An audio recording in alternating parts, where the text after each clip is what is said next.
దేశ ప్రజలకు ఇది మేలు చేద్దాము అనే ఒక నాయకుడి పేరు చెప్పండి. ఎవరైనా ఛాలెంజ్ చేయగలుగుతారా? బీజేపీ వాళ్ళు చేయలేరు. మాట్లాడితే హిందువులు, అరే నాయన మీరు బీజేపీ వాళ్ళు కాదురా నాయన, ఫస్ట్ అందరము మొక్తాము.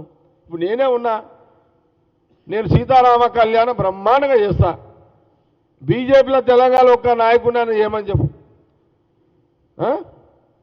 సంగారెడ్డిలో సీతారామ రామ్నగర్ రామ్ మందిర్లా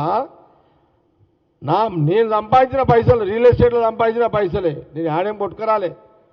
నేను రియల్ ఎస్టేట్లో సంపాదించిన పైసలతోటి దగ్గర దగ్గర ఒక మంచిగా బ్రహ్మాండంగా ఊరు పబ్లిక్ వస్తుంది కళ్యాణానికి, సీతారామ కళ్యాణానికి ఓ 3 కోట్లు ఖర్చు పెడతాము, బ్రహ్మాండంగా చేస్తాం. అట్లా బీజేపీ వాళ్ళు చూపెట్టుండి ఒక్కరిని. తెలంగాణ గడ్డ మీద వైభవంగా కళ్యాణం సీతారాములది. బీజేపీ వాడు ఒక్కడైనా హైదరాబాద్లో ఉన్నాడా? ఆంధ్రప్రదేశ్లో హైదరాబాద్లో చెప్పుడే అక్కడన్నా. నేను ఎప్పుడన్నా సీతారామ కళ్యాణం చేస్తాను ఓట్లు అడిగి నానా ఎప్పుడన్నా?